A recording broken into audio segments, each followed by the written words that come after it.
My name is Mary Elizabeth Robbins, widow of Edwin W. Robbins. My handsome husband had a habit of going towards danger rather than staying with our youngest son, Ralph, and me. Our other children had families of their own. Edwin was born in 1842 in Trenton, New Jersey, and was 9 when his father died. His mother moved with the children to Michigan, then several years later to Illinois. Edwin stayed in Michigan to become a hunter and trapper, and at 20 he joined the militia as a sharpshooter when the Civil War broke out in 1861 and fought in many battles, including Gettysburg. I was born in 1846 in Adeline, Illinois, and we met when he was visiting his family. Although I fell in love with this strong and handsome man, we did not marry until after the war was over in 1866. He was 23 and I was 20. We had our first child, Alvernia, in Illinois. We moved to Iowa, then South Dakota, where we had 3 more children, Charles, Lenora, and Helen. Our youngest child, Ralph, was born near Buffalo, Wyoming in 1881 and was one of the first white children born in the new state of Wyoming. We came to Montana by wagon trail, over the Bozeman Trail, living in Bozeman, Dillon, and finally Butte in 1885. Ralph was 4 and wanted to be like his father. Edwin taught mathematics, wrote a book, but his heart was in hunting and trapping, which was how he earned the name Two Bear. He was fascinated by Yellowstone and took many trips, including planning on taking Teddy Roosevelt there in the fall of 1895. By 1895, there were many mines and smelters dotting the hills of Butte City, also known as the mining city, that the acrid smoke rising from the smelters covered the city with black soot, killing all the trees and vegetation. Edwin, like many others, developed a nagging cough, so he went on hunting expeditions to escape the smoke. He was in town that frigid night of January 15th, 1895, and with his nagging cough, he should have never been out in that freezing cold. When he heard the fire alarms sounding just before 10 p.m., his curiosity and desire to help got the best of him, even though I begged him to stay in our warm, cozy house. Ralph was 14, had gone to bed because he had school the next day, but he really wanted to follow the father he adored to the fire, but I put my foot down and told him absolutely not. And thankfully his father sided with me, but promising Ralph he would tell him all about it at breakfast. When Edwin arrived at the fire in the warehouse district, not far from our house on George Street, there were already many spectators and the 15-member fire department with their fire wagons. No one knew there were so many crates of illegally stored dynamite instead of just a small amount in the Kenyon Connell warehouse. To cut costs, the owners did not want to haul the dynamite from the stone warehouse located just south of town, so they stored it in the warehouse. To protect it from a wayward bullet from a rowdy miner, they just wrapped pieces of steel shaped like bricks, called rabble heads, around the dynamite and would become very deadly before the night was over.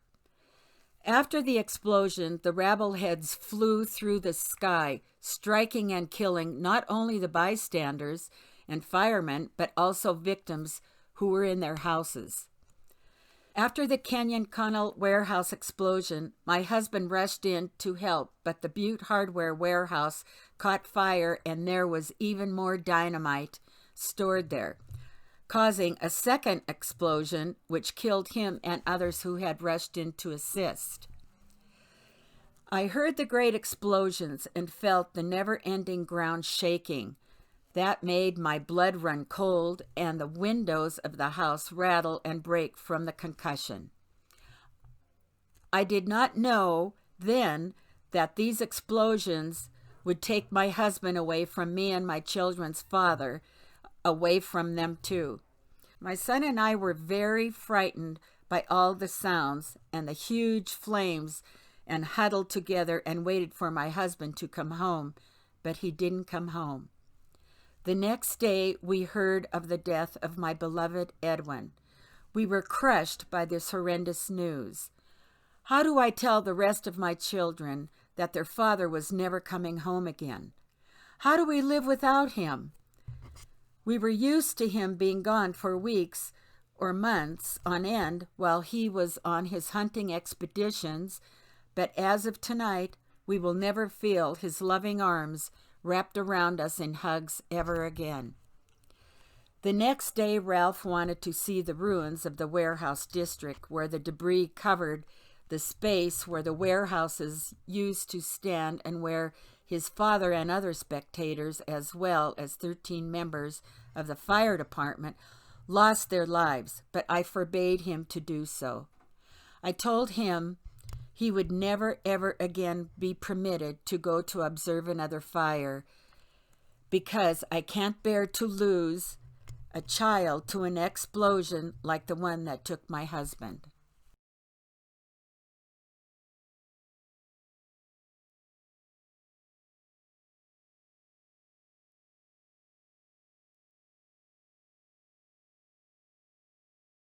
My name is Charles Goddard. My brother Albert and I saw a fire coming from the warehouse district, which drew our attention. As we got nearer, we saw a metal building glowing red, and we saw several firemen moving into position. Albert and I separated to get a better view when all of a sudden there was a huge explosion that knocked me off my feet. The building we saw was gone and it looked like a war zone.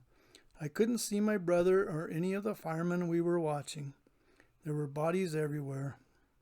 I wanted to help, so I started helping moving the dead and injured away from the building. I picked up a body and put him over my shoulder. As I laid the body down, his face rolled over, and to my horror, it was my own brother. Albert was 29. He and Sophia had only been married about a year. Albert earned $5 a day as a mason. He was a small man weighing only about 150 pounds. His watch was returned to Sophia, and it had stopped at 10:09, which indicated he was killed in the first blast. Sophia filed a civil suit against the Kenyon Connell Company for Albert's death. The company tried to use every excuse not to pay her for her loss. They even claimed that the explosion didn't start in their building and that Albert was trespassing and assumed all risks, so they should not be held liable. The jury ruled against the company and awarded Sophia $5,000. Many victims received small token payments or nothing at all from those responsible. Thank you for taking the time to visit our virtual tour with the forgotten victims of the 1895 warehouse explosion. We hope that you have learned a few new facts concerning one of Butte's major tragedies, and that now you have found some of these lost victims, who are also an essential part of the story and a part of Butte's history. Our group, Butte Historical Memorials, is in the process of raising funds and soliciting grant monies to complete this memorial project at the Uptown Fire Station. Our awesome sculptor, Jim Dolan, has completed 5 of the 6 sculpture pieces, and soon we will be awaiting the addition of our final piece, the Newfoundland dog. Jim the horse is grazing at the Uptown Fire Station, and the other pieces are on display at Gamers Cafe on West Park Street. If you care to stop by and see them, and the details and the progress of our project. Signage, seating, and lighting designs remain to be completed, and that will finish our memorial project at the site. If you are interested in donating to the memorial project, or if you wish to become a major donor or contributor, please contact one of our board members or get in touch with us through Facebook or at the fire station or at the Butte Archives. We appreciate the support of the community. It has been an amazing journey through time. To live in the hearts of others is to live forever.